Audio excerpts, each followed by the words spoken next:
Hola, mi nombre es Stijn Denis, tengo 36 años, soy profesor de guitarra clásica, vengo de Bélgica, soy belga y mi primer idioma es el neerlandés. Pues yo empecé a hablar español hace 6 años. Lo aprendí solito con libros y discos, especialmente para aprendizaje, pues aquí en Bélgica, especialmente eh, para viajar a Colombia. Y en este viaje encontré a mi novia en ese tiempos, que ahora es mi esposa aún. Y con ella ya hablé español por años.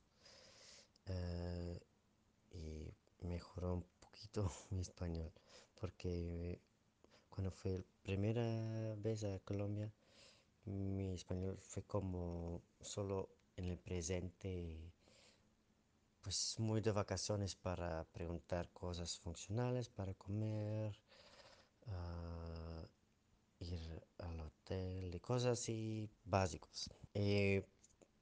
Pues es muy importante para mí aprender, mejorar mi español para hablar con la familia y también los amigos, entenderlos, comunicar, pero también por el humor, eh, aprender las cosas que son importantes para tener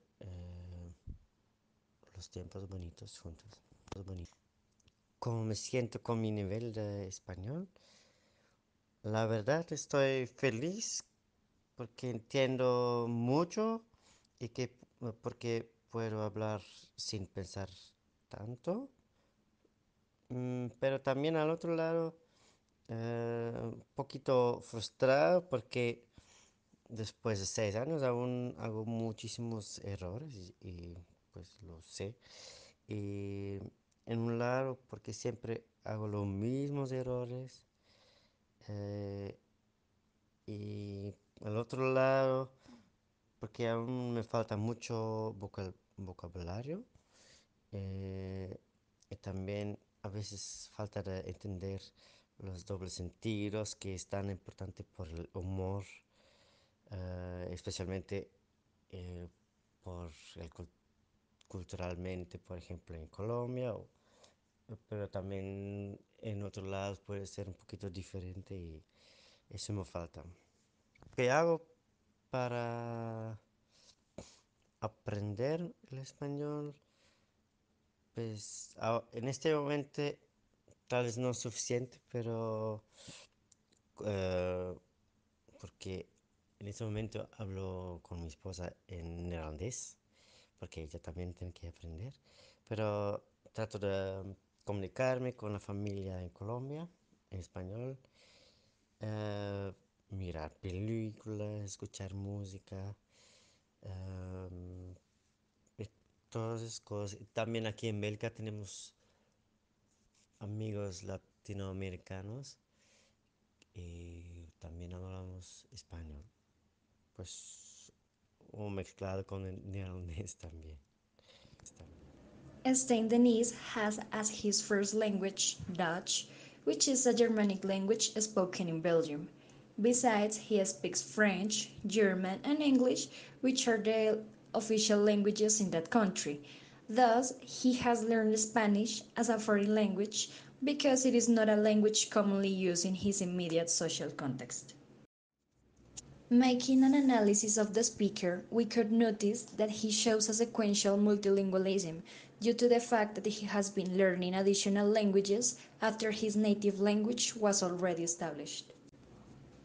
According to Chapter 2, Foundations of Second Language Acquisition, the learning basic language development, the maturation or progress of the input received, and the understanding and production of complex utterances led by personal experiences reveal that he is in the second language development intermediate state.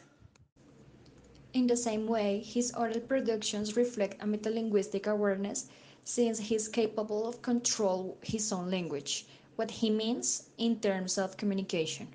Indeed, there is a certain level of self-monitoring because he thinks about what he is saying and how to say it properly. Although he commits mistakes, he takes the time to think in order to not commit them frequently. Since the very beginning, his desires of traveling have led him to learn Spanish. After that, establishing a relationship with a Spanish speaker has motivated him to continue learning.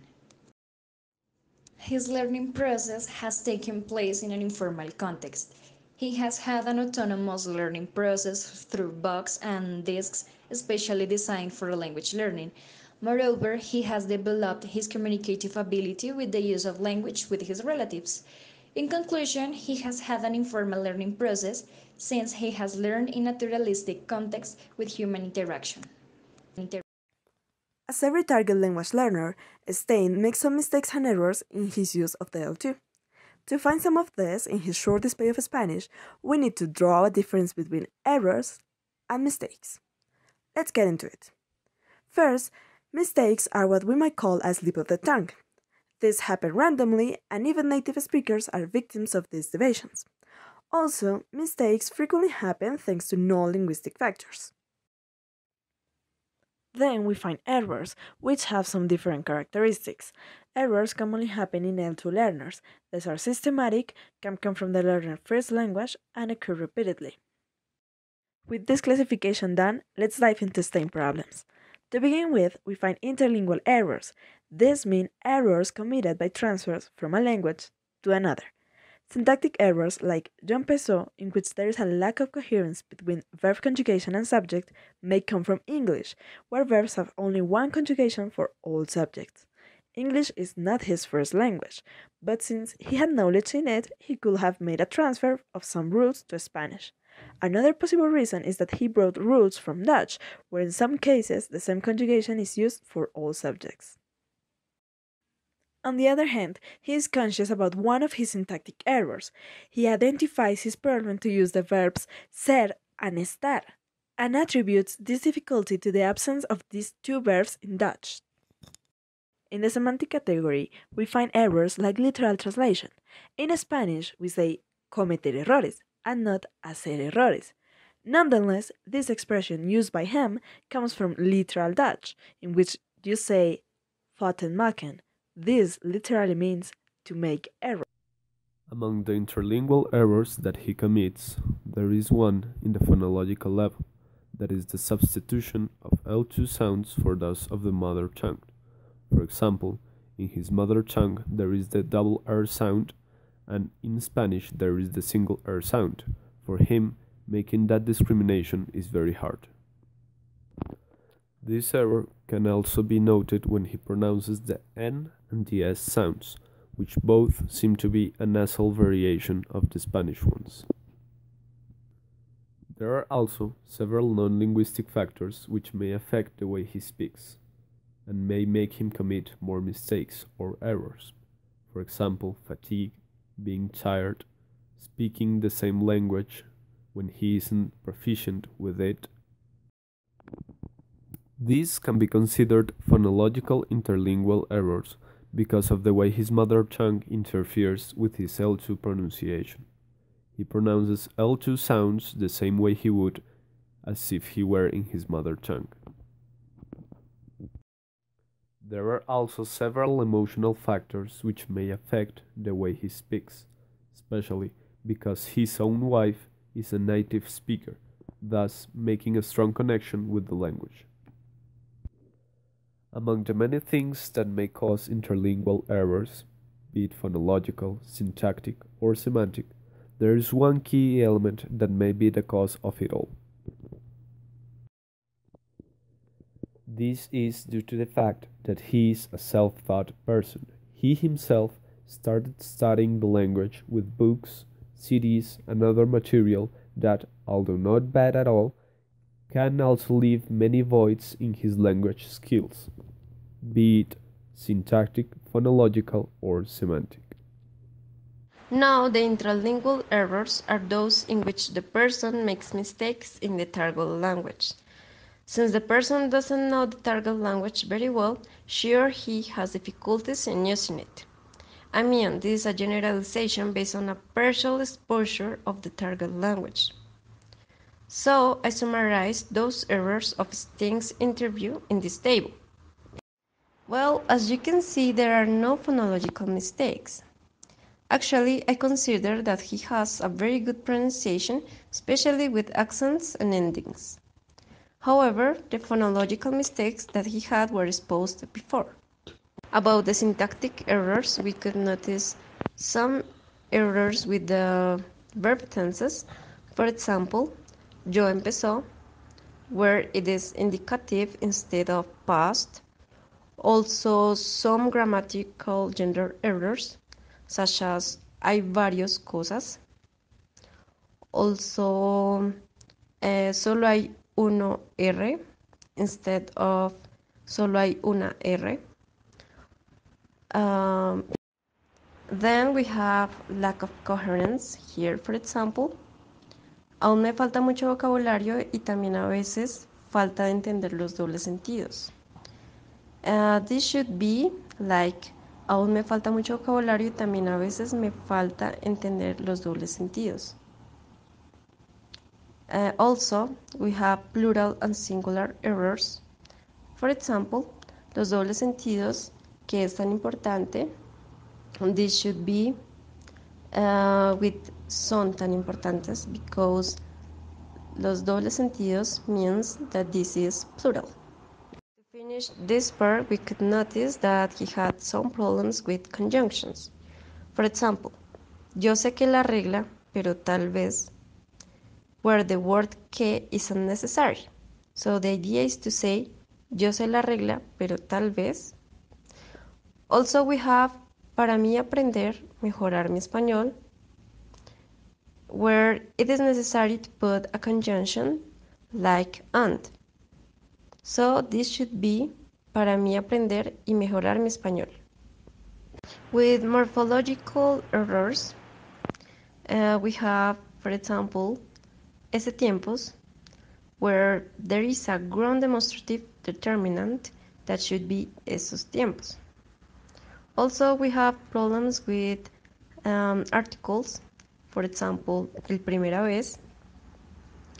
Also, we could also notice problems with adjectives instead of nouns. For example, here, en belga tenemos amigos. This should be like in Bélgica tenemos amigos.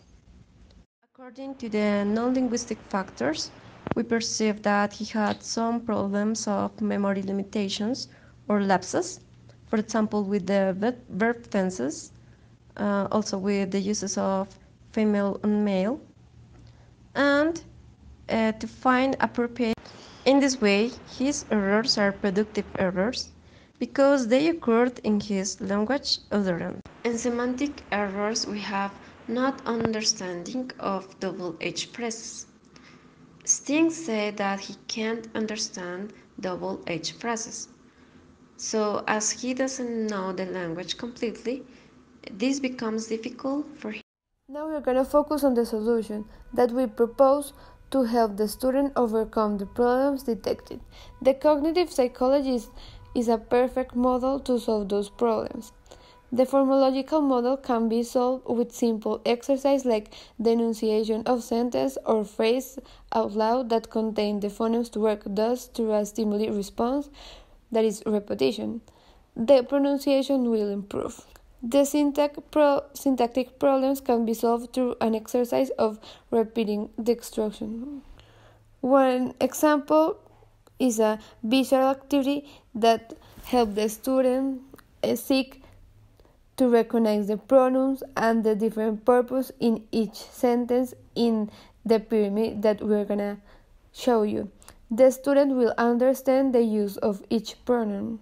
The semantic problems can be solved through an exercise of repetition of the structures that are already fixed in the language in order to obtain the most adequate ways of transferring meaning. One exercise that is that the student make cards with the new vocabulary and with each corresponding article of the new word, and he will memorize new vocabulary every week.